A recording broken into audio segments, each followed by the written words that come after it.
Meet the editors. സമ്മർദ്ദത്തിലോ പിന്മാറ്റം എന്നതാണ് ചോദ്യം.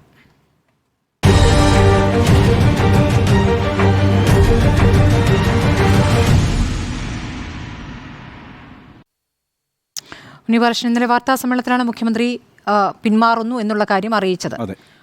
ഇത് UDF കാലത്ത് തുടങ്ങിയതാണ്, അന്ന് തുടങ്ങിയ ആലോചനകളാണ് എന്ന് തുടങ്ങിയാണ് അദ്ദേഹം പറഞ്ഞു വന്നത്.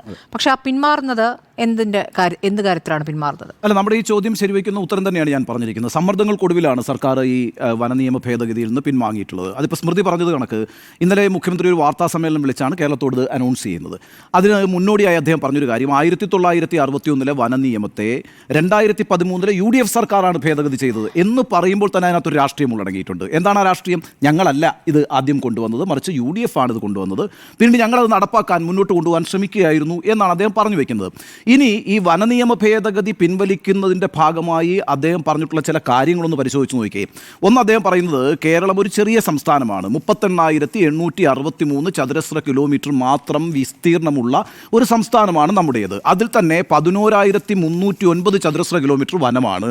ഇതൊരു പുതിയ കാര്യമല്ല. പക്ഷേ ഈ വസ്തുത മുന്നോട്ട് വയ്ക്കുന്ന യാഥാർത്ഥ്യം എന്താണ്? നമ്മൾ ജീവിക്കുന്ന ഈ സംസ്ഥാനത്തിലെ 1/3 പ്രദേശവും വനമാണ് എന്നുള്ളതാണ്. അതിൻ്റെ ഹരിതാഭയും അതിൻ്റെ പച്ചപ്പും ഒക്കെ ആസ്വദിക്കുന്ന ആളുകളുമാണ് നമ്മൾ എന്ന് മാത്രമല്ല, അദ്ദേഹം പറയുന്നു ഇപ്പോൾ കേരളത്തിൻ്റെ ജനസാന്ദ്രത എന്ന് പറയുന്നത് വളരെ കൂടുതലാണ്, അല്ലെ? ചെറിയ സംസ്ഥാനമാണ്, എന്നാൽ 4 കോടിയോളം ജനങ്ങൾ ഇവിടെ താമസിക്കുന്നു.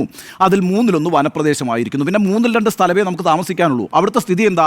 ഒരു ചതുരശ്ര കിലോമീറ്ററിനകത്ത് 860 പേരാണ് കേരളത്തിൽ താമസിക്കുന്നത് എങ്കിൽ തൊട്ടടുത്ത തമിഴ്നാട്ടിൽ ഒരു ചതുരശ്ര കിലോമീറ്ററിനകത്ത് 555 പേരാണ് താമസിക്കുന്നത്. തമിഴ്നാട് എന്ന് പറഞ്ഞാൽ വലിയ സംസ്ഥാനമാണ്. എന്നിട്ട് കൂടിയും അവിടെ 555 പേരെ ഒരു ചതുരശ്ര കിലോമീറ്ററിൽ താമസിക്കുന്നുള്ളൂ. ഇനി തൊട്ടടുത്ത കർണാടകം നോക്കൂ, കർണാടകത്തിൽ 309 പേരെ താമസിക്കുന്നുള്ളൂ ഒരു ചതുരശ്ര കിലോമീറ്ററിൽ. അപ്പോൾ കേരളത്തിൽ ഒരു ചതുരശ്ര കിലോമീറ്ററിനുള്ളിൽ ജനസാന്ദ്രത കൂടുതലാണ്. ഈ വസ്തുതകളൊക്കെ മുന്നോട്ട് വെച്ചുകൊണ്ടാണ് മുഖ്യമന്ത്രി പിണറായി വിജയൻ പറയുന്നത് ഇപ്പോൾ വനനിയമ ഭേദഗതി ബില്ല് നടപ്പാക്കിയാൽ വനപ്രദേശത്തിനടുത്ത് താമസിക്കുന്ന ആളുകൾക്ക് പ്രശ്നമുണ്ടാകുന്നത്. കഴിഞ്ഞ ഒക്ടോബറിലാണ് കേട്ടോ ഈ വന നിയമ ഭേദഗതി ബില്ലിന് മന്ത്രിസഭ അംഗീകാരം നൽകിയത്. ഈ വസ്തുതകളൊക്കെ ആ സമയത്തും ഈ മന്ത്രിസഭയുടെ മുമ്പിൽ ഉണ്ടായിരുന്നല്ലോ. എന്നിട്ട് ഇപ്പോൾ എന്തുകൊണ്ടാണ് ഇത് പിൻവലിക്കുന്നത്? എന്താ സംശയം? അതുമായി ബന്ധപ്പെട്ട സമ്മർദ്ദം ഉണ്ടായിരുന്നു എന്നുള്ളത് തന്നെയാണ്. ഈ വനനിയമ ഭേദഗതി ബില്ല് കൊണ്ടുവരാനായിട്ട് സർക്കാർ പറഞ്ഞ കാരണങ്ങളൊക്കെ വളരെ വിചിത്രമാണ്. ഒന്ന്, വനത്തിനുള്ളിലെ പുഴയിൽ നിന്ന് മണലൂറ്റുന്നു. അതിനകത്തൊരു വസ്തുതയുണ്ട്, വനത്തിനുള്ളിലെ പുഴയിൽ നിന്ന് മണലൂറ്റുന്നു, അത് തടയണം. 2, പുഴയ്ക്കകത്ത് ഈ പറയുന്ന വിഷം വിതറിയിട്ട് മത്സ്യങ്ങളെ പിടിക്കുന്നു, അത് തടയണം. ഇനി ഈ പറയുന്ന സ്ഫോടക വസ്തുക്കളുമായും തോക്കുമായും ഒക്കെ ആളുകൾ അകത്തേക്ക് പോയിട്ട് വേട്ട നടത്തുന്നു. അങ്ങനെ കേരളത്തിലൊരു വീരപ്പനൊന്നും ഉണ്ടായിട്ടില്ല, എങ്കിലും ചെറിയ സംഭവങ്ങളൊക്കെ ഉണ്ടായിട്ടുണ്ട്. ഇനി മറ്റൊരു പ്രധാനപ്പെട്ട പ്രശ്നമായിട്ട് പറയുന്നത് ഈ സായുധ സമര പോരാളികൾ ഇവിടെയൊക്കെ ഒളി പാർക്കുന്നു. അപ്പോൾ ഈ വനം സംരക്ഷിക്കപ്പെടേണ്ടതുണ്ട്. വനപ്രദേശത്തിനടുത്ത് താമസിക്കുന്നവർ അകത്ത് കയറി വനവിഭവങ്ങൾ കൈക്കലാക്കുന്നു. ഇങ്ങനെയൊക്കെയുള്ള കാര്യങ്ങൾ പറഞ്ഞുകൊണ്ടാണ് ഈ പറയുന്ന വനനിയമ ഭേദഗതിക്ക് സർക്കാർ മുന്നിട്ടിറങ്ങിയത്. ഒരു വസ്തുത കൂടി ഞാൻ പറയാം. നമ്മുടെ സംസ്ഥാനത്ത് 941 പഞ്ചായത്തുകളുണ്ട്. 941 പഞ്ചായത്തുകളിൽ 430 പഞ്ചായത്തുകളോടെയാണെന്നറിയാവോ ഈ വനപ്രദേശത്തോട് ചേർന്നിട്ടാണ്. എന്ന് പറഞ്ഞാൽ 50% ഓഫ് കേരളൈറ്റ്സ്, ഈ മലയാളികളായിട്ടുള്ള 50% ആളുകൾ താമസിക്കുന്നത് കേരളത്തിൻ്റെ വന അതിർത്തികളിലാണ്. അപ്പോൾ അവരെ മുഴുവൻ ബാധിക്കുന്ന, അവരുടെ ജീവിതോപാധികളെ ബാധിക്കുന്ന ഒരു പ്രശ്നം കൂടിയായിട്ട് ഇതിനെ നമ്മൾ മനസ്സിലാക്കണം. എന്താ അവർ ചെയ്യുന്നത്? ഈ വനത്തിനുള്ളിൽ പോയിട്ട് വിറക് ശേഖരിക്കും, ഈ വനത്തിനുള്ളിലേക്ക് അവരുടെ വീട്ടുമൃഗങ്ങളെ മേയാൻ വിടും, ഈ വനത്തിനുള്ളിലേക്ക് പോയിട്ട് പുല്ല് ചെത്തിയെടുക്കും, ഈ വനത്തിലെ പുഴയിൽ നിന്ന് മത്സ്യങ്ങൾ പിടിക്കും. ഇതൊക്കെ അവരവിടെ കാലാകാലങ്ങളായി ചെയ്തുകൊണ്ടിരിക്കുന്നതാണ്. അതുകൊണ്ടൊന്നും വനനശീകരണം ഉണ്ടായിട്ടില്ലെന്ന് മാത്രമല്ല, കേരളത്തിൻ്റെ വനവിസ്തൃതി വർദ്ധിച്ചുകൊണ്ടിരിക്കുകയാണ് വർഷാവർഷം എന്നുള്ള യാഥാർത്ഥ്യമുണ്ട്. ഇതൊന്നും കണക്കിലെടുക്കാതെ ഒക്ടോബറിൽ ഈ മന്ത്രിസഭ ഈ ബില്ല് പാസ്സാക്കുന്നു. ഈ ബില്ലിൻ്റെ ഒരു പ്രത്യേകത എന്താണ്? അതിശക്തമായ നിയമങ്ങളാണ് ഈ ബില്ലിലുള്ളത്. എന്ന് വെച്ചാൽ ഫോറസ്റ്റ് ഗുണ്ടാ രാജ് ഉണ്ടാകും എന്നാണ് പ്രതിപക്ഷം അടക്കമുള്ള, ഇനിയിപ്പോൾ ഈ വനസംരക്ഷണം വേണമെന്ന് പറയുന്ന ആളുകൾ പോലും ഈ ബില്ലിനെ കണ്ടത് ഒരു ഫോറസ്റ്റ് ഗുണ്ടാരാജ് ഉണ്ടാക്കാൻ പോകുന്ന ബില്ല് എന്നുള്ള നിലയ്ക്കാണ്. ഇത് അവതരിപ്പിക്കപ്പെട്ട കാലത്ത് തന്നെ വലിയ രീതിയിലുള്ള പ്രതിഷേധങ്ങൾ ഉണ്ടാക്കിയിരുന്നു. ഇപ്പോൾ എന്താ സംഭവം? 1000 രൂപ പിഴ അടയ്ക്കേണ്ട സ്ഥലത്ത് 5000 രൂപയാക്കി പിഴ. 5 ഇരട്ടിയാണ് പിഴ വർദ്ധിപ്പിച്ചിരിക്കുന്നത്. അതായത് വനത്തിലേക്ക് നിങ്ങൾ കടന്നു കഴിഞ്ഞാൽ, നിങ്ങളെ ഒരു വനപാലകൻ പിടിച്ചു കഴിഞ്ഞാൽ നിങ്ങൾക്കുണ്ടാകാവുന്ന പിഴ ശിക്ഷ എന്ന് പറയുന്നത് 1000 രൂപയിൽ നിന്ന് 5000 രൂപയാക്കി. 5000 രൂപ പിഴ ശിക്ഷ ഉണ്ടായിരുന്നത് 25,000 രൂപയാക്കി. 5 ഇരട്ടിയാണ് ഈ പിഴ ശിക്ഷയുടെ വിധി എന്ന് പറയുന്നത്, ഈ പറയുന്ന മാറ്റം എന്ന് പറയുന്നത്. ഇനി മറ്റൊന്നുണ്ടല്ലോ, ആരെ നിങ്ങൾ വനാതിർത്തിയിൽ കണ്ടാലും ഒരു റേഞ്ച് ഗാർഡിന് അടക്കം ഒരു മജിസ്ട്രേറ്റിൻ്റെയും ഉത്തരവില്ലാതെ അറസ്റ്റ് ചെയ്യാൻ കഴിയും. ആ രീതിയിൽ ശക്തമായിട്ട് ഈ പറയുന്ന ഈ പോലീസിൻ്റെ അധികാരങ്ങൾ കൊടുക്കുന്ന രീതിയിലുള്ള നിയമങ്ങളാണ് നടപ്പാക്കാൻ ശ്രമിച്ചിട്ടുള്ളത്. ഇങ്ങനെ ഒരു നിയമത്തെ പിൻവലിക്കേണ്ട സാഹചര്യം കൂടി പറഞ്ഞ് ഞാൻ അവസാനിപ്പിച്ചേക്കാം. എന്തായിരുന്നു കാര്യം? ഇതിപ്പോൾ വന്നിട്ട് ഒരു ഉൾവിളി തോന്നി പിണറായി വിജയൻ അങ്ങ് പിൻവലിക്കുകയൊന്നും ആയിരുന്നില്ല. യഥാർത്ഥത്തിൽ അതിശക്തമായ സമ്മർദ്ദം ഈ വിഷയത്തിൽ സർക്കാർ നേരിട്ടുണ്ടെന്ന കാര്യത്തിൽ എന്താ സംശയം? അത് ആദ്യം നമ്മൾ പരിശോധിക്കേണ്ടത് അത് ഈ പ്രതിപക്ഷത്തു നിന്നുണ്ടായ സമ്മർദ്ദമല്ല. യഥാർത്ഥത്തിൽ ഭരണപക്ഷത്തിനകത്ത് ഇത് വലിയ സമ്മർദ്ദം ഉണ്ടാക്കിയിരുന്നു. കേരള കോൺഗ്രസ് മാണി ഓഫ് കോഴ്സ് അവരത് നിശ്ചയമായും അവരുടെ വിഷയമായിട്ട് ഏറ്റെടുക്കും. അവരുടെ പ്രതിഷേധം ഉണ്ടായിരുന്നു, അത് മനസ്സിലാക്കാം. CPI പ്രതിഷേധിച്ചിരുന്നു.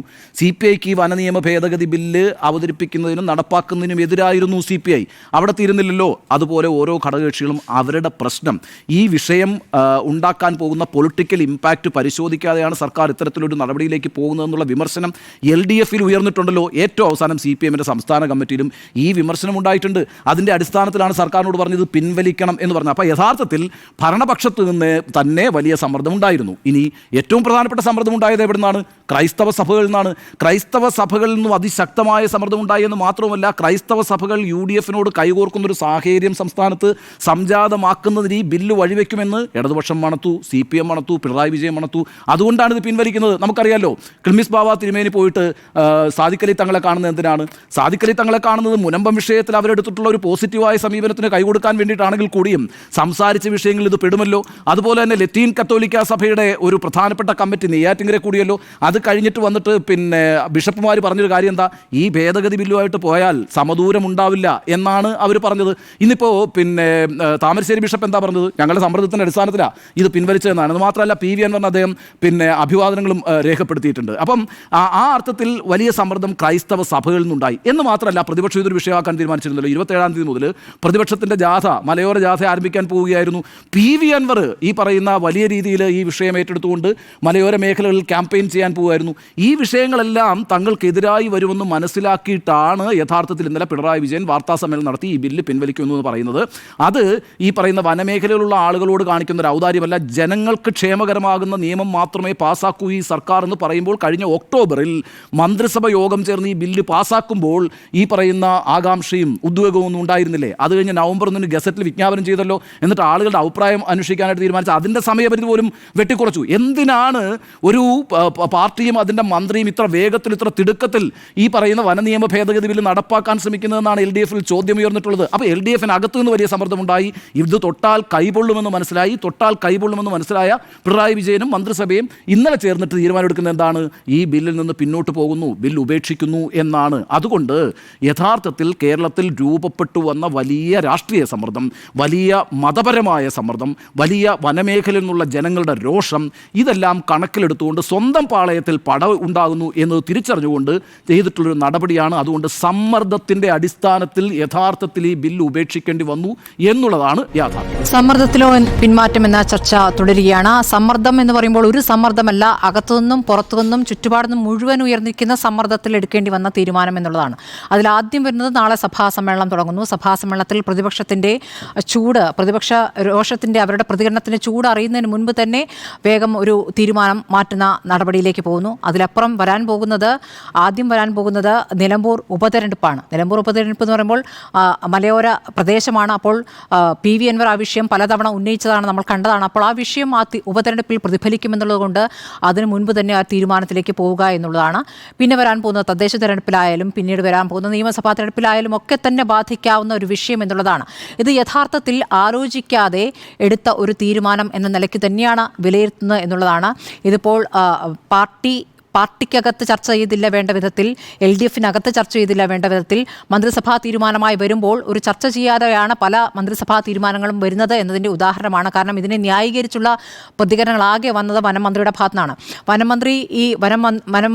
വനമന്ത്രി ഈ കാര്യങ്ങൾ വിശദീകരിക്കുന്ന ഘട്ടത്തിൽ, പിന്നീട് ഈ വിവാദമുണ്ടായ ഘട്ടത്തിലും മുഖ്യമന്ത്രി പറഞ്ഞത് വനമന്ത്രി അത് പഠിച്ച ശേഷം വിശദീകരിക്കുമെന്ന് പറഞ്ഞ് അദ്ദേഹം ഒഴിയുകയാണ് ആദ്യഘട്ടത്തിൽ ചെയ്തിരിക്കുന്നത്. നമുക്കറിയാം ഈ വിഷയവുമായി ബന്ധപ്പെട്ട് എന്തൊക്കെയാണ് അതിലെ വിവാദങ്ങൾ.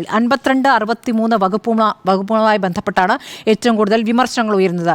കേരളത്തിലെ വനാതിർത്തിയോട് ചേർന്ന 430 പഞ്ചായത്തുകളിലെ 1.25 കോടി കർഷകരെ ബാധിക്കുന്ന ഒരു വിഷയമാണ്. അപ്പോൾ കർഷകരെ മലയോര കാർഷിക മേഖലയിൽ നിന്ന് ശക്തമായ എതിർപ്പ് വരുന്ന ഒരു വിഷയമാണ് ഇത്. ഇതിൽ വിവാദമായ വ്യവസ്ഥകളിൽ ഒന്ന്, വനം കുറ്റകൃത്യങ്ങൾ ചെയ്യുന്നവരെ അറസ്റ്റ് ചെയ്യാനുള്ള അധികാരം ബീറ്റ് ഫോറസ്റ്റ് ഓഫീസർമാർ മുതൽ മുകളിലവർക്ക് നൽകി എന്നുള്ളതാണ്. അത് വലിയ പ്രതിഷേധമുണ്ടാക്കുന്നു. ഉദ്യോഗസ്ഥർക്ക് അമിതാധികാരം നൽകുന്നതാണ് എന്നുള്ള വിമർശനം. അതിന്മേൽ ഉയർന്നു. സ്വകാര്യ ഭൂമിയിലെ ചന്ദനമരം മുറിച്ചു വിൽക്കുന്നതിന് അനുമതി നൽകുന്ന നിർദ്ദേശങ്ങളും ഭേദഗതിയിൽ ഉൾപ്പെടുത്തിയിട്ടുണ്ടായിരുന്നു.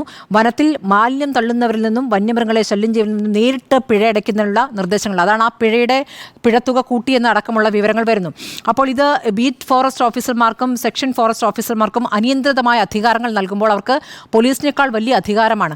ഇപ്പോൾ വനത്തിൽ നിന്നും വന്യമൃഗങ്ങൾ വന്ന് ആക്രമണങ്ങൾ തുടർച്ചയാകുന്ന വാർത്തകളാണ്. എല്ലാ ദിവസവും ഒരു ഹെഡ്ലൈൻ നമുക്കൊരു കാട്ടുമൃഗത്തിൻ്റെ ആക്രമണത്തിൽ ആരെങ്കിലും കൊല്ലപ്പെട്ടു അല്ലെങ്കിൽ ഗുരുതരമായി പരിക്കേറ്റു എന്നുള്ള വാർത്തകളാണ്. അങ്ങനെ ഒരു സംഭവം ഉണ്ടാകുമ്പോൾ ശക്തമായൊരു പ്രതികരണമായൊരു പ്രതിഷേധമായൊരു വനം വകുപ്പ് ഓഫീസിലേക്ക് പോകാൻ പറ്റില്ല. ആ പ്രതിഷേധം ചെയ്യുന്നവർക്കെതിരെയും വലിയ രീതിയിലുള്ള നടപടി ഉണ്ടാകും. അതാണ് വലിയ രീതിയിലുള്ള വിമർശനങ്ങൾ ഉണ്ടാക്കിയപ്പോൾ അങ്ങനെ പ്രതിഷേധങ്ങൾക്കെതിരെ എടുക്കുന്നവർക്കെതിരെയും ഒരു ആയുധമാക്കുന്ന രൂപത്തിലേക്ക് ആ നിയമം ദുരുപയോഗം ചെയ്യുമെന്നുള്ള വിമർശനം ഉയർന്നു കഴിഞ്ഞിരിക്കുന്നു. അപ്പോൾ സഭാ സമ്മേളനം നാളെ നടക്കാനിരിക്കെ വളരെ വേഗത്തിൽ ആ തീരുമാനത്തിലേക്ക് പോകുന്നു. 27-ാം തീയതിയാണ് UDF ഇതിലൊരു പ്രതിഷേധവും പ്രക്ഷോഭവും ഒക്കെ ആലോചിച്ചിരുന്നത്. അവർ അതിന് സമയമെടുത്ത് മതി എന്ന് ആലോചിച്ചത് തന്നെ തെറ്റായിപ്പോയി. അതിനു മുൻപ് തന്നെ ആ തീരുമാനം വന്നു എന്നുള്ളതാണ്. നോക്കൂ, ഇതിൽ വന്നിരിക്കുന്ന പ്രതികരണങ്ങൾ എന്നുള്ളത് സഭാ നേതൃത്വങ്ങളിൽ നിന്ന് വന്നിരിക്കുന്ന അതിശക്തമായ പ്രതികരണങ്ങളാണ്. ഉത്തര കൊറിയയിൽ നടപ്പാക്കേണ്ട നിയമമെന്നാണ് തലശ്ശേരി ആർച്ച് ബിഷപ്പ് മാർ ജോസഫ് പാംപ്ലാനി എന്ന് പറഞ്ഞിരുന്നത്. അപ്പോൾ നിയമത്തിൻ്റെ കരട് മന്ത്രി വായിച്ചിട്ടുണ്ടോ എന്ന് പോലും അന്ന് അദ്ദേഹം ചോദിച്ചിരുന്നു. പിന്നീട് പലതരത്തിൽ വിവിധ പ്രതികരണങ്ങൾ വന്നു. ഇപ്പോൾ മുന്നണിക്കകത്തു നിന്നും സ്വാഭാവികമായും കേരള കോൺഗ്രസ് മാണി വിഭാഗത്തിൻ്റെ പ്രതിഷേധം അവർ മുഖ്യമന്ത്രിയെ നേരിട്ട് കണ്ട് തന്നെ അറിയിച്ചിരുന്നു എന്നുള്ളതാണ്. അപ്പോൾ CPM, CPI, CPM-ൻ്റെ തന്നെ വിവിധ ഘടകങ്ങൾ ഇടുക്കി ജില്ലയിൽ അത് വലിയ രീതിയിൽ ബാധിക്കുന്നൊരു ജില്ലയായതുകൊണ്ട് അവിടെ നിന്നും പാർട്ടിയിൽ നിന്ന് വലിയ സമ്മർദ്ദം ഉണ്ടായിട്ടുണ്ട്. ഈ സമ്മർദ്ദങ്ങൾക്കെല്ലാം അപ്പുറം CPM-അകത്ത് CPM സംസ്ഥാന നേതൃത്വവും ഇതിൽ ചർച്ച ചെയ്തു. CPM നേതൃത്വം അത് ആവശ്യപ്പെട്ടത് സർക്കാരിനോട് അത് നടപ്പാക്കരുത് എന്നുള്ളതാണ്. KCBSE ജാഗ്രതാ കമ്മീഷൻ രംഗത്തെത്തി. സഭകളെല്ലാവരും ഒരുമിച്ചാണ് അതിൽ നിന്നിട്ടുള്ളത്. പ്രതിപക്ഷ വിവിധ പാർട്ടികൾ ലീഗ് അടക്കം സഭാ നേതൃത്വങ്ങളുമായി കൂടിക്കാഴ്ച നടത്തുമ്പോൾ സഭാ നേതൃത്വം തിരിച്ച് ലീഗ് നേതൃത്വത്തെ പോയി കാണുമ്പോൾ അവരുടെ ഈ വിഷയങ്ങളിലടക്കമുള്ള പിന്തുണയാണ് ആവശ്യപ്പെട്ടിരുന്നത്. അങ്ങനെ ഒരു പിന്തുണയുണ്ട് എന്നുള്ള കാര്യം പരസ്യമായി തന്നെ പ്രതിപക്ഷത്തെ വിവിധ പാർട്ടികൾ പറഞ്ഞു കഴിഞ്ഞപ്പോൾ ഒരുമിച്ചൊരു വലിയ പ്രക്ഷോഭത്തിലേക്ക് നീങ്ങുന്നതിന് മുൻപേയാണ് അതിൽ നിന്ന് ആ ആശങ്ക മനസ്സിലാക്കിക്കൊണ്ടാണ് വളരെ വേഗത്തിൽ അതിൽ നിന്ന് പിന്നാക്കാൻ പോകുന്നത്. 2013 UDF കാലത്താണ് ഭേദഗതി നിർദ്ദേശങ്ങൾ ആരംഭിക്കുന്നതെന്നും അന്നത്തെ അഡീഷണൽ പ്രിൻസിപ്പൽ ഫോറസ്റ്റ് കൺസർവേറ്റർ തയ്യാറാക്കിയ കരട് ബില്ലിലാണ് തുടക്കമെന്നും മുഖ്യമന്ത്രി പറയുമ്പോൾ പിന്നീട് എന്ത് സംഭവിച്ചു? പിന്നീട് അതിന്മേലൊരു മുന്നോട്ട് പോക്കുണ്ടായിട്ടില്ലല്ലോ. അപ്പോൾ ഇപ്പോഴാണ് അത് നിയമം ഭേദഗതി വേണമെന്ന ആലോചനയിലേക്ക് പോയത്. ആ ആലോചനയിലേക്ക് പോവുകയും വളരെ വേഗത്തിൽ നടപ്പാക്കുമെന്നുള്ള രൂപത്തിൽ പറയുകയും ചെയ്യുന്നു. ഇതിൻ്റെ ആദ്യം ഇംഗ്ലീഷ് പരിഭാഷ ആദ്യം പുറത്തേക്ക് വിടുന്നു. അതിനുശേഷം 1.5 മാസത്തിന് ശേഷം അതിൻ്റെ മലയാള പരിഭാഷ വരുന്നു. അപ്പോഴാണിത് വലിയ രീതിയിൽ ചർച്ചയാകുകയും എല്ലാ ആളുകളിലേക്കും എത്തുകയും ചെയ്ത് ഒരു ആശങ്ക പടരുന്ന രൂപത്തിലേക്ക് എത്തിയത്.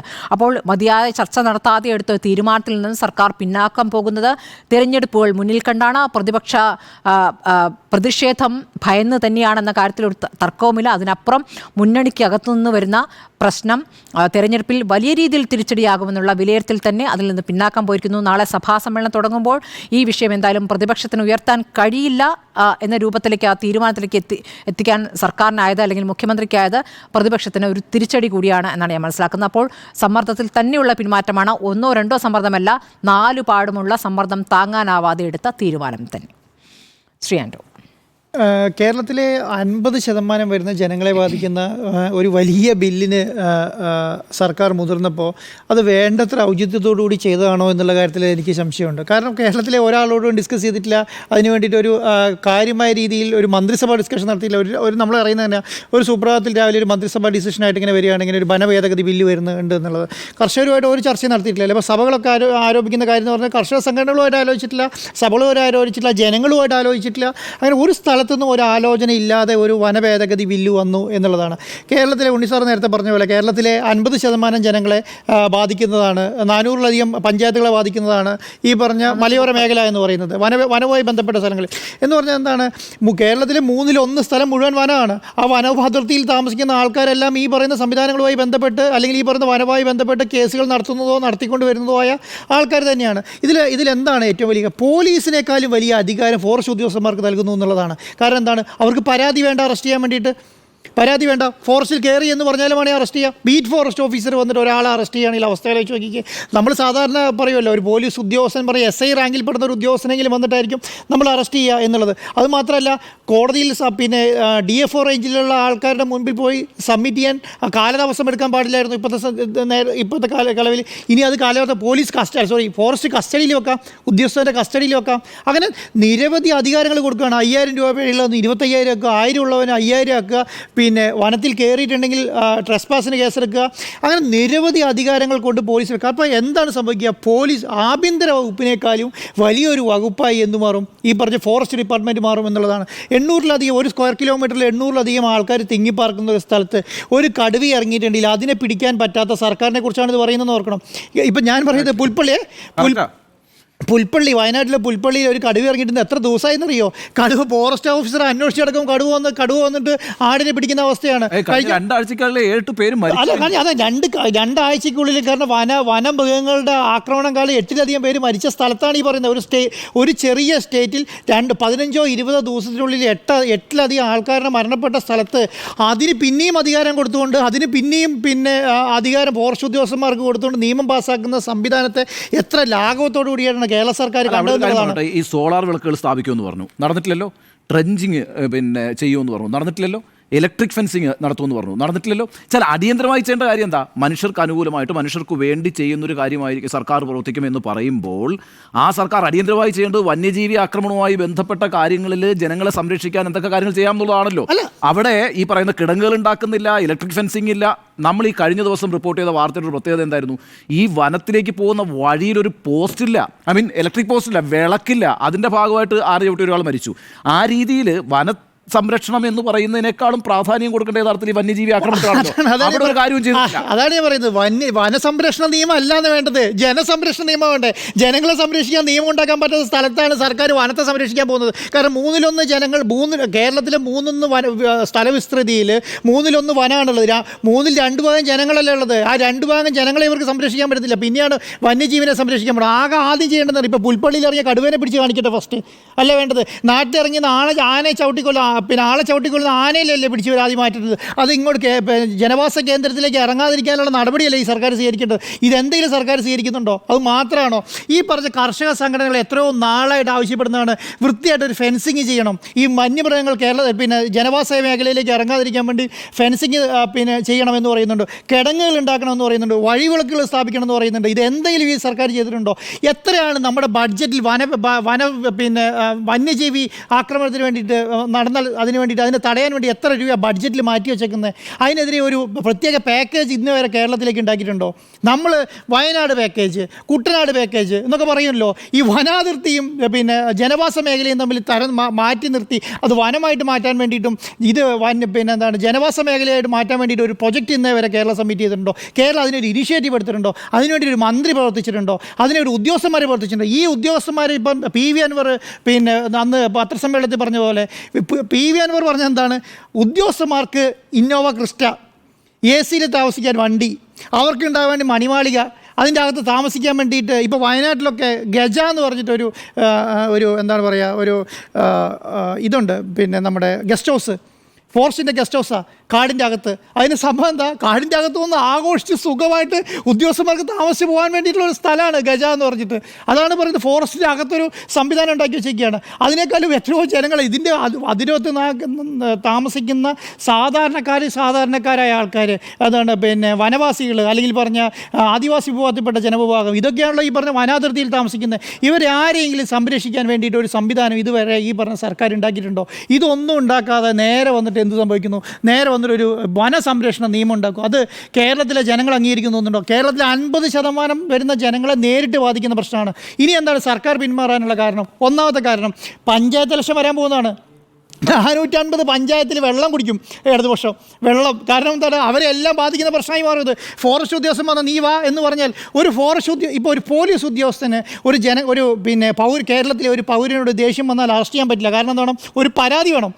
പരാതി ഉണ്ടെങ്കിൽ അദ്ദേഹത്തെ അറസ്റ്റ് ചെയ്തുകൊണ്ട് വരാൻ പറ്റുള്ളൂ, അല്ലെങ്കിൽ അതിനനുസരിച്ചുള്ള ഒരു നിയമം വേണം. ഇത് ഫോറസ്റ്റ് ഉദ്യോഗസ്ഥൻ്റെ കൊടുക്കണം എന്താ അറിയോ, ഒരു പരാതിയും വേണ്ട, നീ വണ്ടി കയറ് എന്ന് പറഞ്ഞാൽ കൊണ്ടിരുത്തേണ്ടി വരും. നീ അതിനെന്താ ഉത്തരം, ഞാൻ ഫോറസ്റ്റിലേക്ക് നീ കയ്യേറി അല്ലെങ്കിൽ ട്രെസ്പാസ് നടത്തി എന്ന് പറഞ്ഞാൽ മതി. ട്രെസ്പാസ് നടത്തിയെന്ന് പറയാൻ നടത്തിയിട്ടില്ല എന്ന് ഈ പറയുന്ന ആൾ പറയുകയാണെങ്കിൽ അവിടെ ക്യാമറ വെച്ചിട്ടൊന്നുമില്ലല്ലോ. കേരളത്തിൻ്റെ ഫോറസ്റ്റും സ്വയം എങ്ങനെ തെളിയിക്കാനാണ്? കള്ളക്കേസുകൾ ഇങ്ങനെ വന്നുകൊണ്ടിരിക്കുന്ന കാലമാണ്. അതിനിടയ്ക്ക് ഇത് തെളിയിക്കാൻ പറ്റുമോ? ഇത് തെളിയിക്കാൻ പറ്റില്ല. അപ്പം ജനങ്ങളെ സംബന്ധിച്ചിടത്തോളം എന്താണ്, ജനങ്ങളെ സംബന്ധിച്ചിടത്തോളം നേരെ ബാധിക്കണം. പിന്നെ PV ആന്റണിയുടെ വിഷയം, നിലമ്പൂർ ബൈ ഇലക്ഷൻ വരിക.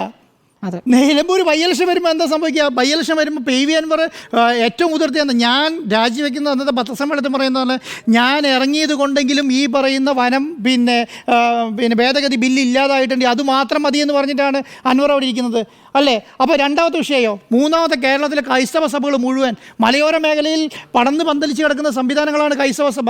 അവരെല്ലാം ഒറ്റക്കെട്ടായിട്ട് ഇറങ്ങിയിരിക്കുകയാണ്. മൂന്നാമത്തെ വിഷയമാണ് ഈ അടുത്ത പക്ഷേ UDF ഉന്നയിക്കുന്നത്. UDFൻ്റെ 27-ാം തീയതി പിന്നെ മാർച്ച് നടത്താൻ വെച്ചതുകൊണ്ട് അത് പൊളിഞ്ഞു പാളീസായി എന്നുള്ള, അല്ലെങ്കിൽ വളരെ പ്രധാനമായിട്ട് സമ്മർദ്ദത്തിന്റെ അടിസ്ഥാനത്തിലാണ് സർക്കാർ ഇതിനകത്തുനിന്ന് പിൻവാങ്ങിയതെന്ന് നമുക്ക് പറയാമെങ്കിലും പ്രതിപക്ഷത്തിന്റെ സമരത്തിന്റെ മുനയൊടിച്ച് കളഞ്ഞു എന്നുള്ളൊരു കാര്യം കൂടിയുണ്ട്. അല്ല, ഞാൻ പറയാം, അവരൊക്കെ അതിന് ലാഘവത്തോടു കൂടിയാണ് കണ്ടത്. ഞാൻ ഇതിനകത്ത് ഉണ്ണിസാർ നേരത്തെ പറഞ്ഞതുപോലെ ഇടതുപക്ഷത്തിൻ്റെ ഉള്ളിലെ പിന്നെ സംഘടനകൾ തീരുമാനിച്ചു. ഞാൻ ജോസ് കെ മാണിൻ്റെ പാർട്ടി ഇതിലുണ്ടല്ലോ, കേരള കോൺഗ്രസ് ഇതിലുണ്ടല്ലോ, ഈ പറഞ്ഞ CPI ഇതിൻ്റെ അകത്തുണ്ടായിരുന്നല്ലോ, ഈ പറഞ്ഞ ഇടതുപക്ഷ ഭാഗത്തുള്ള എല്ലാ പാർട്ടികളും മന്ത്രിസഭയെ അഭിമുഖീകരിക്കുന്ന എല്ലാ പാർട്ടികളും കൂടി ഉണ്ടല്ലോ. ഒരാൾ പോലും അതിനെ എതിർത്തിട്ടില്ലല്ലോ. ഈ കരട് വരുന്ന സമയത്ത് എന്താണ് അർത്ഥം? കേരളത്തിലെ മന്ത്രി വരുന്നത് വായിച്ചു നോക്കുന്നില്ല എന്നുള്ളതാണ്. അല്ലെങ്കിൽ ഈ പറയുന്ന ഒരു സാധനം പിന്നെ റോഷി അഗസ്റ്റിൻ്റെ ഭാഗത്ത് അന്ന് ഒബ്ജക്ഷൻ ചെയ്യണ്ടേ, അന്ന് ഒബ്ജക്റ്റ് ചെയ്യണ്ടേ, ഈ പറഞ്ഞ ഇത് ചെയ്യാൻ പാടില്ല, എൻ്റെ ഒബ്ജക്റ്റിനോട് കൂടിയിട്ട് അത് വരാൻ പാടുള്ളൂ എന്ന് പറയണ്ടേ. മന്ത്രി K രാജൻ്റെ ഭാഗത്തുനിന്നോ അല്ലെങ്കിൽ ഏതെങ്കിലും ഒരു മിനിസ്റ്ററുടെ ഭാഗത്തുനിന്നോ ഇങ്ങനെ വരണ്ടേ, CPI മന്ത്രിമാർ വരണ്ടേ, ഞങ്ങളുടെ ഇത് പാസ്സാകാൻ പാടില്ല എന്ന് പറയണ്ടേ. വനമന്ത്രിക്കെതിരെ പറഞ്ഞു. വനമന്ത്രിക്കെതിരെയല്ലോ, ഇവർ ഒന്നിച്ച് മന്ത്രിസഭാ യോഗം കൂടിയിട്ടാണല്ലോ ഇത് പാസ്സാക്കി പുറത്തേക്ക് വിട്ടത്. അത് കഴിഞ്ഞിട്ട് ഇപ്പോൾ അപ്പം ഇതെന്താണ്, ക്രൈസ്തവ സംഘടന പ്രശ്നമായി, PV അൻവറിൻ്റെ ബൈ ഇലക്ഷൻ പ്രശ്നമായി, ഈ പറഞ്ഞ പഞ്ചായത്ത് ഇലക്ഷൻ വരികയാണ്, 5-6 മാസം കൂടി പഞ്ചായത്ത് ഇലക്ഷൻ വരികയാണ്. അപ്പോഴത്തേക്കായിരിക്കും ഇത് നടപ്പിലാക്കി വരിക. അപ്പോൾ ഇത് മുന്നോട്ട് കൊണ്ടുപോകാൻ പറ്റില്ല 100% ഉറപ്പാണ്. പക്ഷേ ഇതിലെന്താണ് സർക്കാർ ചെയ്ത ഒരു നിലപാടെന്ന് പറയുന്നത്, സർക്കാർ ചെയ്യുന്ന ഒരു കാര്യം എന്ന് പറയുന്നത് കേരളത്തിലെ ജനങ്ങളെ ബാധിക്കുന്ന വിഷയങ്ങൾ കേരളത്തിലെ ജനങ്ങളുമായിട്ട് ചർച്ച ചെയ്യണമെന്നേ, അങ്ങനെയുള്ള കാര്യങ്ങൾ ചർച്ച ചെയ്യുന്നില്ല എന്നുള്ളതാണ്. ഇപ്പോഴും ഞാൻ പറയുന്നത് എന്താണെന്നറിയോ, ഇപ്പോഴും വന്യജീവി പിന്നെ പ്രശ്നങ്ങളുമായി ബന്ധപ്പെട്ട്, വന്യജീവി ആക്രമണവുമായി ബന്ധപ്പെട്ടിട്ട് സർക്കാരിൻ്റെ കയ്യിൽ കൃത്യമായ ഒരു പ്ലാൻ ഇപ്പോഴും ഇല്ല. അതിന് വേണ്ടിയിട്ട് ഒരു നോഡൽ ഓഫീസർ അപ്പോയിൻറ്റ് ചെയ്തിട്ടില്ല, അതിനുവേണ്ടി ഒരു ഉദ്യോഗസ്ഥന്മാരെ അപ്പോയിൻറ്റ് ചെയ്തിട്ടില്ല, അതുമായി ബന്ധപ്പെട്ട് ഒരു പ്ലാൻ ഉണ്ടാക്കിയിട്ടില്ല, അതിനോട് ഒരു പ്രൊജക്റ്റ് ഉണ്ടാക്കിയിട്ടില്ല, ഇതുമായി ബന്ധപ്പെട്ട് ഇത്ര പൈസ നീക്കിയിരുന്നു എന്ന് പറയുന്നില്ല. ആൾക്കാരെ വന്ന് പുലി പിടിക്കുമ്പോഴും ആന ചവിട്ടി കൊല്ലുമ്പോഴും വന്ന് 10 ലക്ഷം പിടിച്ചോ എന്ന് പറഞ്ഞിട്ട് ജനത്തിൻ്റെ വിലയ്ക്ക് 10 ലക്ഷം ഇടുന്ന ഒരു സംവിധാനമായിട്ട് കേരള സർക്കാർ മാറുക എന്ന് പറയുന്നത് വളരെ ഉത്തരവാദിത്തമില്ലാത്തൊരു ഗവൺമെൻറ് ചെയ്യുന്ന ഒരു കാര്യമാണ്. പിന്നെ ഞാനൊരു കാര്യം പറയാം, ഇടുക്കി ജില്ല, വയനാട് ജില്ല, പത്തനംതിട്ട ജില്ലയിലെ മലയോര മേഖലകൾ, കണ്ണൂർ ജില്ലേൻ്റെ മലയോര മേഖലകൾ, ഇവരൊക്കെ ജീവിക്കുന്നത് ഈ കാർഷിക വൃത്തി കൊണ്ടാണ്. ഒരാൾ പോലും കൃഷിയില്ലാതെ ജീവിക്കുന്നവരില്ല. കേരളത്തിലെ 35% വരുന്ന ജനങ്ങൾ ജീവിക്കുന്നത് കൃഷി ചെയ്തിട്ടാണ്. ഇവരുടെ കാർഷിക വിളകൾ മുഴുവൻ തിന്ന് നശിപ്പിച്ച് നാവാവിശേഷമാക്കുകയാണ് ഓരോ വർഷവും. ആന ഇറങ്ങിയിട്ടും പന്നി ഇറങ്ങിയിട്ടും കുരങ്ങിറങ്ങിയിട്ടും. ഞാനൊരു കാര്യം കണ്ടു, അടുത്ത ദിവസം ഒരു 10-25 പന്നികളെ വെടിവെച്ച് കൊന്നിട്ട് അടുക്കിയിട്ടിട്ട് ഫോട്ടോ എടുത്ത് ഫോറസ്റ്റുകാർ പത്രത്തിൽ കൊടുത്തേക്കാണ്. എന്തിനാണ് അത്? ഇവർക്കൊരു ആഘോഷമാണ്. കാരണം അത് വെടിവെക്കാൻ, കാരണം അങ്ങനെയൊന്നും ചെയ്യേണ്ട കാര്യമില്ലെന്നേ. 25 പന്നികളെ കൊന്ന് കൂട്ടിയിട്ടിട്ട് ഇതിൻ്റെ ഫോട്ടോ എടുത്ത് കൊടുക്കുന്നതെന്നറിയോ? അപ്പോൾ ഇതിനോട് സ്നേഹിക്കുന്ന ഒരു പരിധി ജനങ്ങളുണ്ട്. കാരണം എറണാകുളം സിറ്റിയിൽ താമസിക്കുന്ന ഒരാളെ സംബന്ധിച്ചിടത്തോളം അദ്ദേഹത്തിന് ഇത് നേരിട്ടുള്ള വന്യജീവി ആക്രമണം നേരിടുന്ന ആൾക്കാരല്ല. അവർ ഇത് കാണുമ്പോൾ അയ്യോ എത്ര മൃഗങ്ങളെയാണ് ഈ കൊന്നു കളഞ്ഞ് എന്ന് വിചാരിക്കും. അങ്ങനെ ഒരു പ്രതീതി സൃഷ്ടിക്കുക എന്നുള്ളതാണ് ഫോറസ്റ്റ് ഡിപ്പാർട്ട്മെൻറ്റ് ചെയ്യുന്നത്. അതൊക്കെ ഞാൻ ഇപ്പോഴും വിശ്വസിക്കുന്നത് ഇതിനൊക്കെ ഒരു പുറകിൽ ഒരു ലോബിയുണ്ട്. ഈ ലോബിക്ക് വേണ്ടി പണം മുടക്കുന്ന ആൾക്കാരുണ്ട് ഇതുമായി ബന്ധപ്പെട്ട്. അപ്പോൾ അതിന് വേണ്ടിയിട്ടാണ് ഈ ഫോട്ടോ എടുത്ത് 25 പന്നികളെ കൊന്നു. ജനങ്ങളെ സംബന്ധിച്ചിടത്തോളം എന്താണെന്നറിയോ, ഒരു കൂട്ടം പന്നി എന്ന് പറഞ്ഞാൽ 10, 50, 60 എണ്ണമാണ് തോട്ടത്തിലേക്ക് ഇറങ്ങുന്നത്. ഒരു ഏരിയ നശിപ്പിച്ച് തിരിച്ചു കയറിപ്പോവും. അങ്ങനെ സംവിധാനത്തിലാണ് ഇത് ജീവിക്കുന്നത്. അപ്പം അതിനുവേണ്ടി പഞ്ചായത്തിൻ്റെ കീഴിൽ പെർമിഷൻ എടുത്ത് അതിനെ കൊന്ന് പിന്നെ കുഴിച്ചുകൂടുന്നതിന് പകരം ഇതിനെല്ലാം കൂട്ടിയിട്ട് ഫോട്ടോ എടുത്ത് പുറത്തേക്ക് കൊടുക്കുന്ന അവസ്ഥയിലേക്ക് സർക്കാർ ഉദ്യോഗസ്ഥന്മാർ മാറി, ഫോറസ്റ്റ് ഉദ്യോഗസ്ഥന്മാർ മാറി എന്നുള്ളതാണ്. അല്ല, ഇതിനെ കൊല്ലണമെങ്കിൽ കേന്ദ്ര നിയമത്തിൽ കൂടി മാറ്റം വരുത്തേണ്ടതുണ്ടെന്നാണ്. അല്ല, ഞാൻ പറയുന്നത് ഇപ്പോൾ ഇവർ ചെയ്യേണ്ടത് പിന്നെ നിയമ നിയമത്തിൽ ഭേദഗതി വരുത്തണം. എങ്ങനെ ഭേദഗതി വരുത്തണം? ജനങ്ങൾക്ക് അനുകൂലമായി ജനങ്ങളെ ആക്രമിച്ചു കഴിഞ്ഞാൽ അതിനെ എങ്ങനെ ചെയ്യണം, അല്ലെങ്കിൽ ജനവാസ കേന്ദ്രത്തിലേക്ക് മൃഗങ്ങൾ ഇറങ്ങിക്കഴിഞ്ഞാൽ അതിനെ എന്ത് ചെയ്യണം, എങ്ങനെ അതിനെ കൈകാര്യം ചെയ്യണം എന്നുള്ളത് ഒരു ഭേദഗതി ഉണ്ടായി കേന്ദ്ര സർക്കാരിനോട് പറയണം. അല്ലെ അതല്ല പറയേണ്ടത്. അല്ലെങ്കിൽ സർക്കാർ എന്ത് ചെയ്യണം? ഹൈക്കോടതിനെയോ സുപ്രീം കോടതിയെ സമീപിക്കണം. കേരളത്തിലെ ജനങ്ങൾക്ക് ജീവിക്കാൻ പറ്റുന്നില്ല. ഓരോ ദിവസവും ഓരോ മനുഷ്യൻ എന്നുള്ള നിലയ്ക്ക് കൊല്ലപ്പെടുകയാണ്. ഇത് വെച്ചിട്ട് സർക്കാരായിട്ട് മുന്നോട്ട് പോകാൻ പറ്റില്ല. ഇതിനൊരു നിയമം വേണം, അല്ലെങ്കിൽ നിയമ ഭേദഗതി ഞങ്ങളുടെ നാട്ടിലെങ്കിലും വേണം. കേരളത്തിൽ ഇന്ത്യയുടെ നിയമത്തിൻ്റെ പ്രശ്നം എന്താണ്?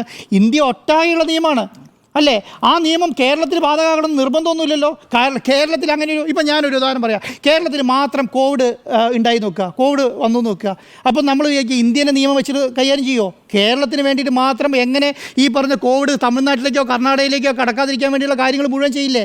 അതുപോലെ തന്നെ കേരളമാണ് വന്യജീവി പ്രശ്നം കൊണ്ട് കേരളം ബുദ്ധിമുട്ടുന്നുണ്ടെങ്കിൽ, കേരളത്തിലെ ജനങ്ങളാണ് വന്യജീവി പ്രശ്നങ്ങളുമായി ബുദ്ധിമുട്ടുണ്ടെങ്കിൽ കേരളത്തിന് വേണ്ടിയിട്ട് നിയമങ്ങൾ പാസ്സാക്കട്ടെ. അതിന് വേണ്ടിയിട്ട് ഒറ്റക്കെട്ടായിട്ട് നിയമസഭ പ്രമേയം പാസ്സാക്കട്ടെ. ആ പ്രമേയം പ്രധാനമന്ത്രിക്കോ അല്ലെങ്കിൽ പ്രസിഡന്റിനോ അയച്ചു കൊടുക്കണ്ടേ? അങ്ങനെ ഒരു രീതിയിലുള്ള വലിയൊരു പ്ലാനിങ് ആണ് ഈ സ്റ്റേറ്റിൽ വേണ്ടത്.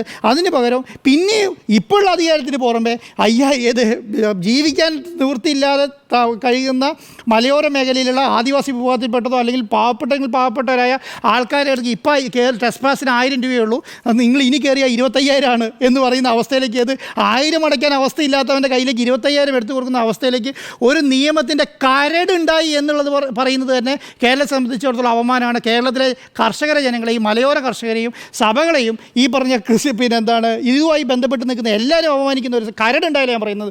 നിയമം വന്നിട്ടില്ലല്ലോ, നിയമം ഒരിക്കലും നടപ്പിലാവില്ല എന്ന് എനിക്ക് അന്നേ ഞാൻ ഉറപ്പിച്ചു പറഞ്ഞാണ്.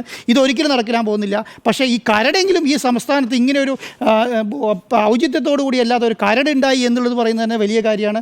അതിന് ഇപ്പോൾ ഉള്ള ഉത്തരവാദിത്വം കേരള സർക്കാരിലെ CPM മാത്രമല്ല, ആ മന്ത്രിസഭയിലുള്ള എല്ലാ ഘടകകക്ഷിയും ഇൻക്ലൂഡിങ് കേരള കോൺഗ്രസ് എമ്മിൻ്റെ കാര്യം കൂടെ ഞാൻ പറയുന്നത്. അന്നേ അത് എതിർക്കേണ്ടതായിരുന്നു. ഒരു ദിവസം പോലും അതിനെക്കുറിച്ച് ചർച്ച പോലും നടത്താനുള്ള അവസ്ഥ ഉണ്ടാകാൻ പാടില്ലായിരുന്നു എന്നുള്ളതാണ് എൻ്റെ സമ്മർദ്ദത്തിലാണോ പിന്മാറ്റം? സമ്മർദ്ദം ഏതെങ്കിലും പ്രതിപക്ഷ കക്ഷിയുടെ അല്ലെങ്കിൽ പ്രതിപക്ഷ നേതാവടക്കം പ്രഖ്യാപിച്ച സമരത്തിന്റെ ഒരു സമ്മർദ്ദത്തിലല്ല ഈ പിന്മാറ്റം. കാര്യങ്ങൾ ബോധ്യമായപ്പോഴുണ്ടായ ഒരു പിന്മാറ്റം കൂടിയാണ്. കാരണം ജനങ്ങളുടെ താല്പര്യത്തിന് എതിരല്ല എന്ന് പറഞ്ഞുകൊണ്ടാണ് മുഖ്യമന്ത്രി ആ തീരുമാനം പ്രഖ്യാപിച്ചത്. പ്രതിപക്ഷം ശരിക്കും പറഞ്ഞാൽ അവരുടെ ആ സമരം ചീറ്റിപ്പോയി എന്ന് വേണം പറയാൻ.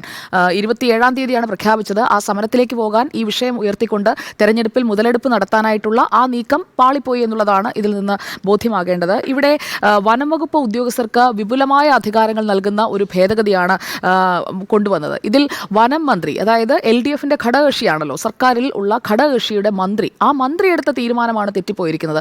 മന്ത്രി കൃത്യമായി കാര്യങ്ങൾ വിവേചന ബുദ്ധിയോടെ നോക്കി കാണേണ്ടതായിരുന്നു. അതിന് അദ്ദേഹത്തിന് സാധിച്ചില്ല. ഒരു തരത്തിലുള്ള ഒരു ചിന്തയും ഈ പ്രശ്നങ്ങൾ സംബന്ധിച്ച്, ഈ ഒരു ഭേദഗതി നടപ്പാക്കിയാൽ ഉണ്ടാകാവുന്ന പ്രശ്നങ്ങൾ, ബുദ്ധിമുട്ടുകൾ, അത് സംബന്ധിച്ചുള്ള ഒരു ആലോചനയും ആ വകുപ്പിന്റെ മന്ത്രിക്കാണല്ലോ ആദ്യം തോന്നേണ്ടത്. വകുപ്പിന്റെ മന്ത്രി ആ വകുപ്പ് കൈകാര്യം ചെയ്യാൻ എത്രത്തോളം കേപ്പബിൾ ആണ് എന്നുള്ളത് മുഖ്യമന്ത്രി ഇനിയെങ്കിലും ഒന്ന് ചിന്തിക്കുന്നത് നന്നായിരിക്കും എന്നുള്ളതാണ്. ഈ വിഷയം കൂടി വരുമ്പോൾ, ഇതിനൊക്കെ ഒരുപാട് വിഷയങ്ങൾ വന്നപ്പോഴും ഈ അഭിപ്രായം ഞാൻ പറഞ്ഞിട്ടുണ്ട്. അപ്പോൾ ഈ വിഷയത്തിലും വകുപ്പ് മന്ത്രി ആ വകുപ്പ് കൈകാര്യം ചെയ്യാൻ കേപ്പബിൾ ആണോ എന്നുള്ളത് മുഖ്യമന്ത്രി ഒന്ന് ചിന്തിക്കേണ്ടതാണ്. കാരണം സർക്കാരിനെയും മുഖ്യമന്ത്രിയെയും ഒക്കെ ഇത്രമാത്രം സഭയെ കൊണ്ടും അതുപോലെ തന്നെ കർഷക സംഘടനകളെ കൊണ്ടും ഒക്കെ പറയിപ്പിക്കേണ്ട ആവശ്യമേ ഉണ്ടായിരുന്നില്ല. ഒരു വകുപ്പ് കൈകാര്യം ചെയ്യുമ്പോൾ ആ വകുപ്പിൽ നിന്ന് വരുന്ന ഒരു സജഷൻ, അതാണല്ലോ പിന്നീട് ഈ പ്രമേയമായി ബില്ലായി ഒക്കെ വരുന്നത്. ആ സജഷൻ വരുമ്പോൾ തന്നെ അതിൻ്റെ വരും വരായികകൾ തിരിച്ചറിയാൻ കഴിയുന്ന ഒരാൾ വേണം ആ പദവിയിലിരിക്കാൻ എന്നുള്ളതാണ് ഇതിലേറ്റവും പ്രധാനപ്പെട്ട കാര്യം. ഏത് നിയമവും മനുഷ്യന് വേണ്ടിയാകണം എന്നുള്ളതാണല്ലോ നമ്മൾ പറഞ്ഞുകൊണ്ടേയിരിക്കുന്നത്. നിയമനിർമ്മാണ സഭയാണ് ചേരാൻ പോകുന്നത്. അപ്പോൾ നിയമനിർമ്മാണ സഭയിൽ വരുന്ന ഒരു നിയമം മനുഷ്യന് ജീവിക്കാനുള്ള അവകാശങ്ങൾ കവർന്നെടുക്കുന്ന അല്ലെങ്കിൽ അവനെ ബുദ്ധിമുട്ടിക്കുന്ന തരത്തിലുള്ള ഒരു ബില്ലാണ് കൊണ്ടുവരുന്നത് എന്നത് മനസ്സിലാക്കാൻ ഇത്രയും പ്രതിഷേധം വേണ്ടി വന്നു എന്നുള്ളത് സർക്കാരിന് ഒരു നാണക്കേട് തന്നെയാണ്. ആ നാണക്കേടിലേക്ക് കൊണ്ടുപോയത് സർക്കാരിൻ്റെ തന്നെ ഭാഗമായ LDFന്റെ ഘടകകക്ഷിയായ AK ശശീന്ദ്രൻ്റെ തീരുമാനം തന്നെയാണ്. NCPയുടെയും AK ശശീന്ദ്രൻ വ്യക്തിപരമായി ഇതിൽ നിന്ന് പിന്മാറാൻ കഴിയില്ല. കാരണം ഒരു നിർബന്ധ ബുദ്ധി ഇതേക്കുറിച്ചുള്ള പ്രതികരണങ്ങൾ തേടുമ്പോഴൊക്കെ ആദ്യഘട്ടം മുതലേ അദ്ദേഹം എടുത്തിട്ടുണ്ട് എന്നുള്ളത് വ്യക്തമായ കാര്യമാണ്. ഈ കേരള കോൺഗ്രസ് എം സർക്കാരിൻ്റെ ഭാഗമാണ്. കേരള കോൺഗ്രസ് എം തന്നെ ഇതിനെതിരെ രംഗത്ത് വരുമ്പോഴും AK ശശീന്ദ്രൻ്റെ ഭാഗത്തു നിന്ന് NCP പൂർണ്ണമായും എന്ന് ഞാൻ പറയില്ല. NCP പൂർണ്ണമായും എന്നതിനേക്കാൾ AK ശശീന്ദ്രന് ഇതിൽ നിന്ന് പിന്നോട്ട് പോയാൽ താൻ എന്തോ കുറഞ്ഞു പോകും, തനിക്ക് എന്തോ കുറച്ചിലാകും എന്ന മട്ടിലുള്ള ഒരു നിർബന്ധ ബുദ്ധി ഉണ്ടായിരുന്നു എന്നുള്ളത് വ്യക്തമാണ്. എന്തായാലും ഈ നേരത്തെ ആൻഡ്രസ് സർ സൂചിപ്പിച്ചതുപോലെ നിലമ്പൂർ ഉപതെരഞ്ഞെടുപ്പ് വരാൻ പോകുന്നു 6 മാസത്തിനകം. അതുപോലെ തദ്ദേശ തെരഞ്ഞെടുപ്പും ഈ വർഷം അവസാനം ഒക്ടോബറോടുകൂടി വരാനിരിക്കുന്നു. തൊട്ടടുത്ത വർഷം നിയമസഭാ തെരഞ്ഞെടുപ്പിലേക്ക് പോകുന്നു. ഈ 3 തെരഞ്ഞെടുപ്പ് നിൽക്കുമ്പോൾ ഇങ്ങനെയുള്ള ഒരു ഡിസിഷൻ എടുത്തു കഴിഞ്ഞിട്ടുണ്ടെങ്കിൽ അത് തിരിച്ചടിക്കും. പ്രത്യേകിച്ചും 3ാം LDF സർക്കാർ വരാനുള്ള സാധ്യതകളും നിലനിൽക്കുന്ന സാഹചര്യത്തിൽ ഈ ഭരണവിരുദ്ധ വികാരം എത്രത്തോളം UDFന് പ്രയോജനപ്പെടുത്താൻ കഴിയും എന്നുള്ളത് ഇപ്പോഴും അത്രയ്ക്ക് പൂർണ്ണമായ ഒരു ഉത്തരത്തിലേക്ക് എത്താത്ത ഒരു സാഹചര്യമാണ്. പ്രത്യേകിച്ചും ഈ സമരമൊക്കെ 27-ാം തീയതിയാണ് പ്രഖ്യാപിച്ചിരിക്കുന്നത്. ആളുകൾ ആശങ്കയിൽ നിൽക്കുമ്പോൾ ബിൽ അവതരണം സഭാ സമ്മേളനത്തിൽ നടക്കാൻ പോകുമ്പോൾ സഭാ സമ്മേളനത്തിൽ ഇതൊക്കെ വന്നതിന് ശേഷം പതുക്കെ ചെയ്യാം എന്ന് പറഞ്ഞുകൊണ്ടുള്ള ആ ശൈലിയൊന്നുമല്ല കേരളത്തിലെ പ്രതിപക്ഷം കാട്ടേണ്ടത്. ഇങ്ങനെ സമയമെടുത്ത് ഒരു മെല്ലെപ്പോക്ക് സമീപനമുള്ള ഒരു പ്രതിപക്ഷത്ത് തന്നെ നിങ്ങൾ ഇരുന്നോളൂ എന്ന് ജനങ്ങൾ പറഞ്ഞാലും ഒന്നും പറയാൻ കഴിയില്ല. അതുകൊണ്ട് മുഖ്യമന്ത്രി ഇപ്പോഴെടുത്ത തീരുമാനം വളരെ നല്ലതാണ് എന്നതാണ് എൻ്റെ അഭിപ്രായം. മലയോര ജനതയുടെ താല്പര്യം എന്തെന്ന് തിരിച്ചറിയാതെ തിടുക്കത്തിൽ കൊണ്ടുവന്ന ആ ഒരു തീരുമാനം തെറ്റാണ് എന്ന് മനസ്സിലാക്കിക്കൊണ്ട് അതിൽ നിന്ന് പിന്മാറുന്നു എന്നുള്ളത് ഈ ഒരു സമയത്ത്, പ്രത്യേകിച്ചും തെരഞ്ഞെടുപ്പ് വർഷമായതുകൊണ്ട് ഈ ഒരു സമയത്ത് അത് ഗുണകരമായി LDFന് മാറും എന്ന് തന്നെയാണ് ഞാൻ കരുതുന്നത്. ഈ 2019 ഈ ബില്ല് ഇതിപ്പോൾ നടാടെ വരുന്നതൊന്നുമല്ല. 2019 ഒരു ഭേദഗതി ബില്ല് കൊണ്ടുവരുന്നു. പക്ഷേ അത് നിയമസഭ പരിഗണിച്ചില്ല. പിന്നീട് അത് കാലഹരണപ്പെട്ടതുകൊണ്ടാണ് പുതിയ ഭേദഗതിയുമായി വീണ്ടും രംഗത്ത് വരേണ്ടി വരുന്നതും അവതരിപ്പിക്കാൻ പോകുന്നു എന്ന് പറയുകയും ചെയ്തത്. ഇതിലെ അധികാര ദുർവിനിയോഗ സാധ്യത നിങ്ങളെല്ലാവരും വളരെ വിശദമായി തന്നെ ബില്ലിൻ്റെ വ്യവസ്ഥകളടക്കം പറഞ്ഞതുകൊണ്ട് അധികാര ദുർവിനിയോഗ സാധ്യത അത് തിരിച്ചറിയുന്നതിന് ഒരു ലേമാന് പറ്റുന്ന ആ ഒരു കാര്യം പോലും ഇത്രയും പ്രധാനപ്പെട്ട പോർട്ട്ഫോളിയോസിൽ ഇരിക്കുന്ന ആളുകൾക്ക്, ഉദ്യോഗസ്ഥർക്ക് മനസ്സിലായില്ലേ എന്നുള്ളതാണ്. അപ്പോൾ മനസ്സിലാകാഞ്ഞിട്ടല്ല, പോലീസിന്റെ അധികാരം കൂടി ഞങ്ങൾക്കിങ്ങിരിക്കട്ടെ എന്ന് വനംവകുപ്പിലെ ഉന്നത ഉദ്യോഗസ്ഥർ, അതുപോലെ തന്നെ ഇതിലെ വ്യവസ്ഥകൾ തയ്യാറാക്കിയ ആളുകൾ തീരുമാനിച്ചിട്ടുണ്ടാകും എന്നുള്ളത് മനസ്സിലാക്കാനായി നമുക്ക് അങ്ങനെ ക്വാണ്ടം മെക്കാനിക്സ് ഒന്നും പഠിക്കേണ്ട ബുദ്ധിയൊന്നും ആവശ്യമില്ല. അപ്പോൾ പോലീസിംഗ് കൂടി നടപ്പാക്കാം എന്ന് വനംവകുപ്പ് അങ്ങ് തീരുമാനിച്ച് ഇറങ്ങി പുറപ്പെട്ട ഒരു ബിൽ. ഒറ്റ വാചകത്തിൽ പറഞ്ഞാൽ അതാണ്. പാർട്ടിയോ LDFോ വേണ്ട രീതിയിൽ ഇത് ചർച്ച ചെയ്തോ എന്നുള്ളത് പ്രധാനപ്പെട്ട കാര്യം. CPIMൽ ഇത് വേണ്ട രീതിയിൽ ചർച്ചയ്ക്ക് വന്നിട്ടില്ല. അതുകൊണ്ട് തന്നെയാണല്ലോ അവർക്ക് സർക്കാരിനോട് ഇത് ആവശ്യപ്പെടേണ്ടി വന്നത്. അപ്പോൾ ഇതൊരു തീക്കളിയാണ്. ഈ തീക്കളിക്ക് ഒരു ഘടകകക്ഷിയും അതിൻ്റെ മന്ത്രിയും ഇറങ്ങി പുറപ്പെട്ടു എന്ന് പറയുന്നത് നിസ്സാര കാര്യമല്ല.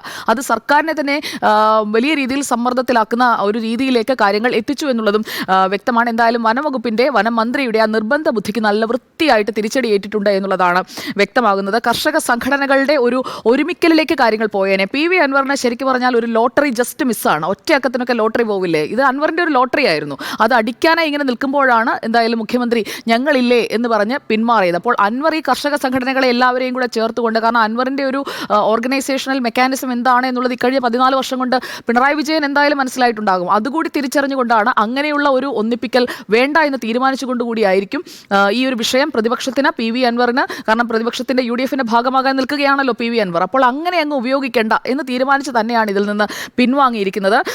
ഈ കർഷകരുടെ PV അൻവർ നടത്തി UDFന്റെ ഭാഗമായിട്ട് നടത്താൻ സാധിക്കുന്നില്ല PV അൻവറിന്. അപ്പോൾ PV അൻവറിന്റെ ആ ഒരു ലോട്ടറി അത് അടിച്ചില്ല, ജസ്റ്റ് മിസ്സാണ് അൻവറിന്. പക്ഷേ അൻവറിന് മറ്റു വിഷയങ്ങൾ കണ്ടെത്തി മുന്നോട്ട് പോകാവുന്നതേ ഉള്ളൂ. ഇനി ഒരുപാട് വിഷയങ്ങൾ പ്രത്യേകിച്ചും 2 ടേമായി തുടരുന്ന ഒരു സർക്കാരിനെതിരെ കൊണ്ടുവരാവുന്നതേ ഉള്ളൂ PV അൻവറിന്.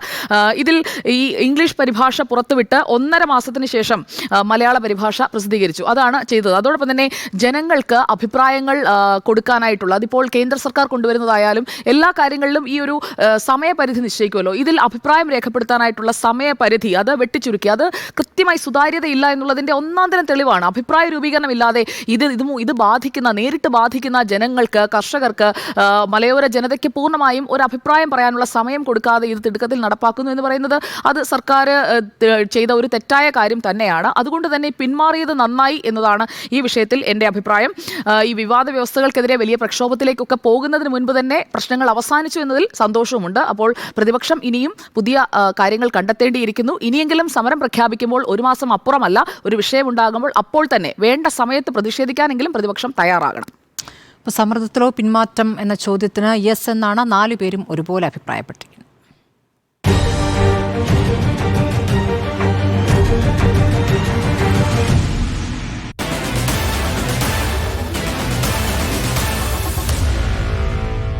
Meet the editors.